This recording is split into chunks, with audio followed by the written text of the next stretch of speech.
도덕적 분노는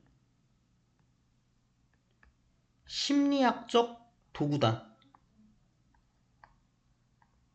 동기부여를 하는 심리학적 도구다. 사람들이 잘못된 행동을 한 애를 처벌하도록 동기부여를 하는 심리학적 도구야. 심지어 비용 또는 위험이 되는 상황에서도 그들 스스로에게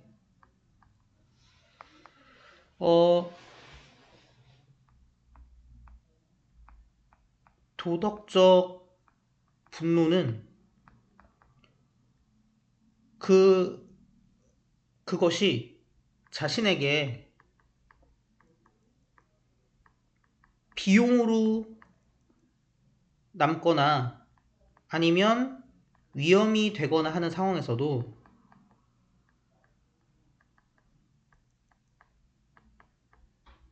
그래도 개인이 어떤 잘못된 행동을 한 사람을 처벌하게 하는 도구다.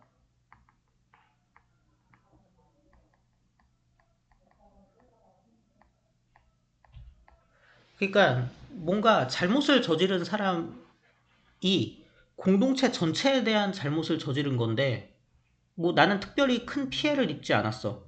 오히려 내가 나서서 얘를 처벌하면 뭔가 얘한테 보복을 당하거나 해서 위험할 수도 있어.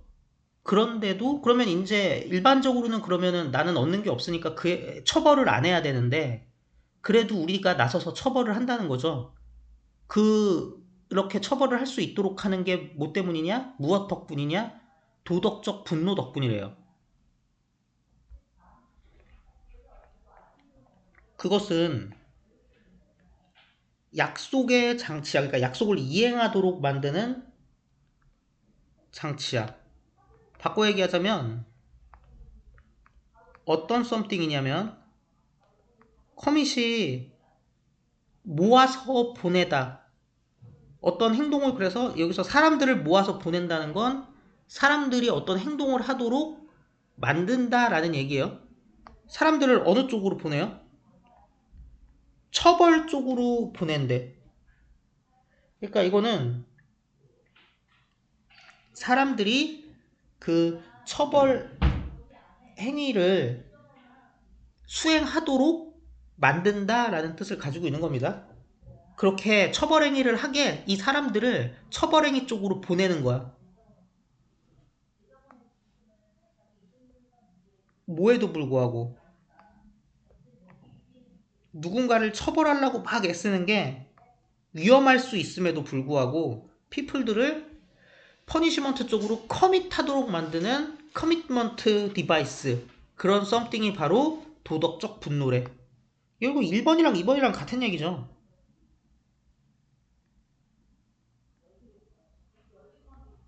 위험할 수 있어도 어쨌든 사람들이 처벌을 하게 하는 사회적 약속의 작동 이행 장치다.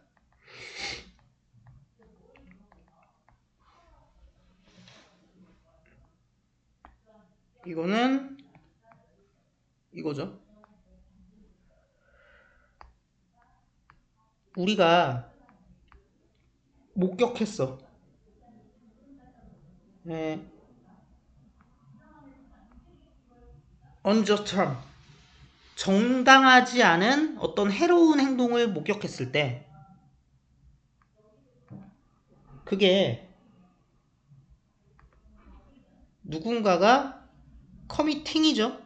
누군가가 그 상호 간의 폭력을 저지르건 명백한 사기를 저지르건 그런 거랑 상관없이 우리가 어떤 unjust함을 발견했을 때 우리는 뭘 가지고 있어요? 몸에 체화된 신체적 반응을 가져. 이게 도덕적 분노겠지.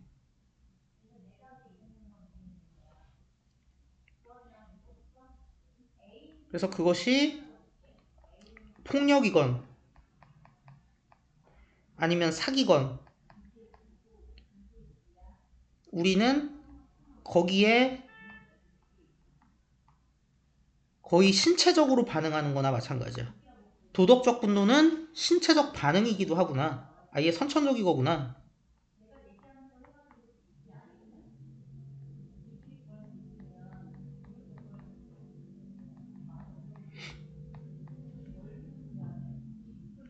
이건 따로 쓸 필요 없을 거고 뭐뭐건 아니건 뭐 이거건 저거건 그거랑 상관없이 라는 뜻이죠. 웨더. 우리가 화가 났을 때 그러면은 왜 꼭 신체적 리액션이라고 말해야 되는 걸까? 우리가 화가 났을 때 우리의 혈압은 치솟고 우리의 심장은 더 빠르게 뛰어. 바꿔 얘기하자면 우리는 retribution, 징벌이란 뜻이죠. 징벌에 대해 갈증을 느껴. 혹은 징벌을 갈망해. 신체적 반응이 이런 거네요. 어떤 분노, 혈압 상승, 심장 박동이 뛰어. 굳이 갈증이란 표현을 쓰는 이유는 아시겠죠? 신체적인 거니까는 일부러 갈증이란 표현을 더 부각시키는 거예요. 얘네들을 징벌하길 갈망하는 거야. 혹은 징발의 갈증을 느끼는 거야. 이런 분노는 끌고 가, 유도해. 우리가 무시하게 비합리성을. 어떤 비합리성이요? 우리 스스로의 안전을 내가 위협을 하는 비합리성을 무시하도록 유도해. 근데 뭐 할 때 생기는 위험을 무릅쓰는 겁니까? 누군가를 처벌함으로써 생기는 자기 세이프티에 리스크를 짊어지게 만드는 얼마나 비합리적이에요, 사실. 근데 그거를 무시하게 만들어준대. 이거를 다 신경 쓰면 세상에 정의란 건 없을 거 아닙니까? 그래서 처벌에서 오는, 그러니까 처벌을 하는 거에서 오는 비합리성. 내가 일부러 내 손해를 감수하면서까지 근데 이거를 무시하게 해준다.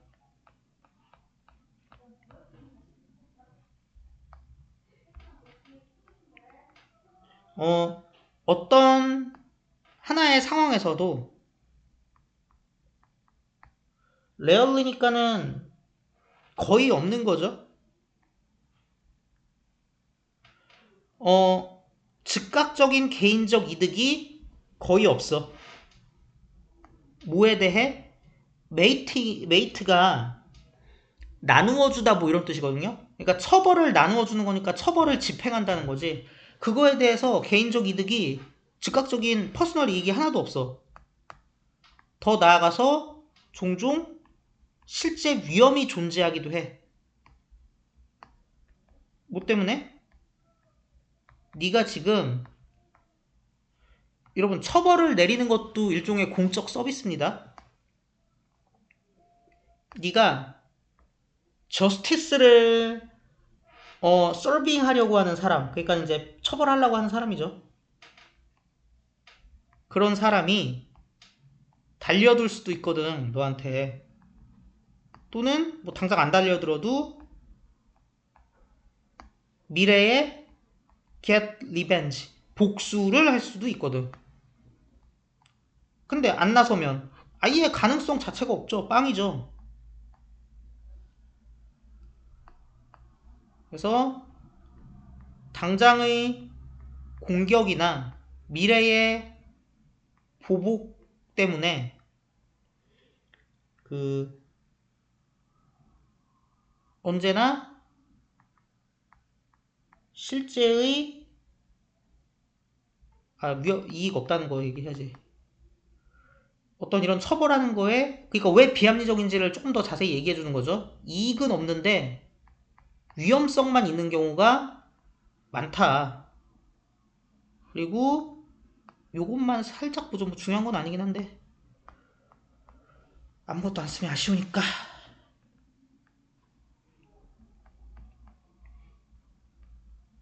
네가 서빙하고 있죠. 저스티스를 누구를 향하여? 그 펄슨을 향하여. 전명. 근데 앞에 펄슨이 있었던 거지. 그럼 어떻게 돼요? 겹치니까 뭐 대시나 훔 정도 되겠죠? 근데 생략하면은 어떻게 돼요? 어게인스트만 남으니까 위에 요 문장 형태가 완성이 되죠? 하지만 이 분노의 강렬한 감정이 유도해. 네가 순간적으로 forget, 까먹게 유도해. 이 우호적이지 않은 혹은 뭐 긍정적이지 않은 평가를 잊게 유도하고요. 그 다음에 네가 get involved, 관련된 상태가 되게 유도해. 그러니까 참여하게 유도한다는 얘기예요. 그 상황에. 근데 그 상황은 어떤 상황이라고 그랬어? 우리가 뭐 하는 게 더 낫습니까? Better for avoiding. 피하는 것이 더 나은 상황.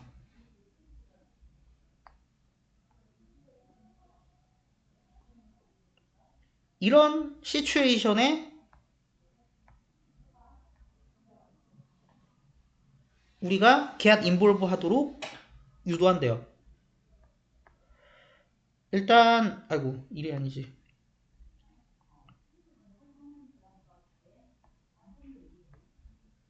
이렇게 병렬이죠. 리드랑 병렬 없어요. 이렇게 병렬이에요. 그리고 뭐 나머지 괜찮고. 자 어쨌든 그렇게 유도하고요. 망각하도록 유도하고. 그리고 과학은 드러내는 거야. 어떻게 이런 감정과 그런 forgetting, 까먹음이 필수적인지 협력적 사회를 유지하는 데 있어서 그것의 사회과학적 메커니즘을 밝히는 게 바로 사이언스다. 그래서 이익은 없고 6번에서 말하는 것처럼 위험만 있지만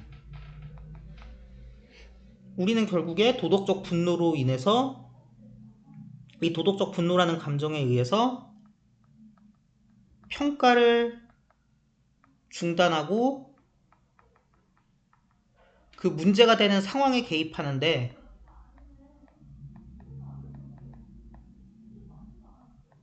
과학은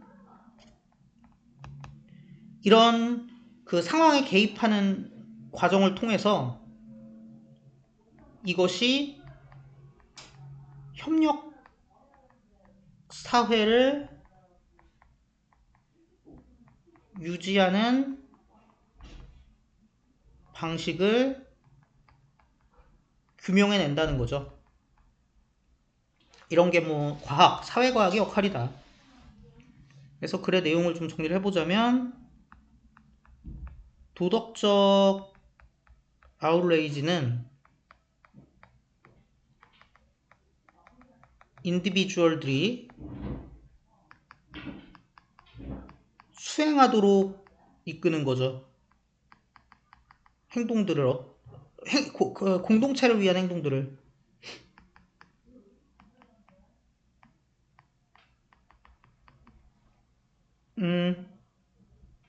그리고 그 액션들은 뭐 정해진 건 아니니 100%는 아니니까 아마도 해로운 거지. 그들 스스로에게. 근데도 한다. 하게 만든다. 이렇게 보시면 되겠습니다.